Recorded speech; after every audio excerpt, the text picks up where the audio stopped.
Hi, I'm Dr. Kim Logan-Nowlin, Live to be Well. Let's talk about change.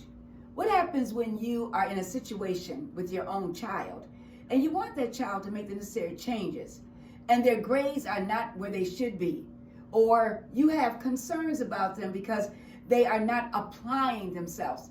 I have a patient in my office right now with her daughter, and she's saying, Dr. Logan, she's not applying herself.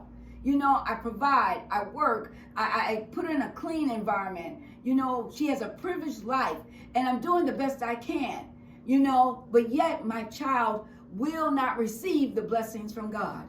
What do? Well, we don't give up on our children. We stand firm. We help them to hold themselves accountable, because I know she doesn't want her child in prison. I know she doesn't want her child in or on drugs. She doesn't want her child to get pregnant. She does not want her child out here working in places that are ungodly. So therefore, what do? Accountability. Now, I've been very, very patient with her, but she deceived me.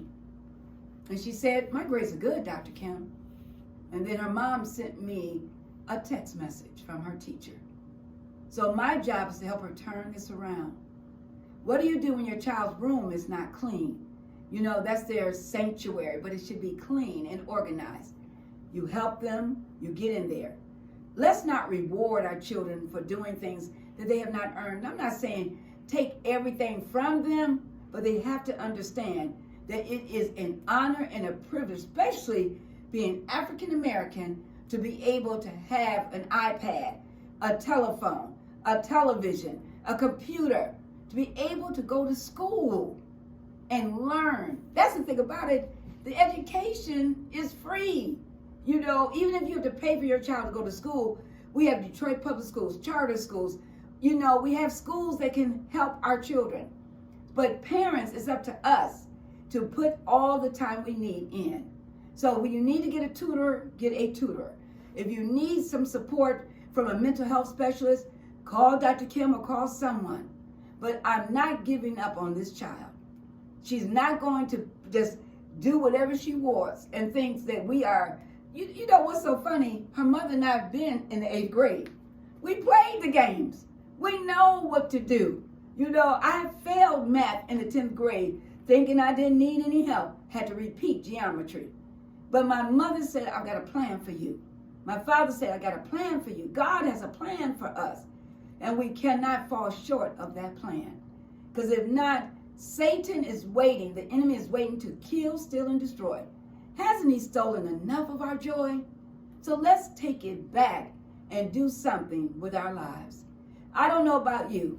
I'm here to fight to the end for my young people.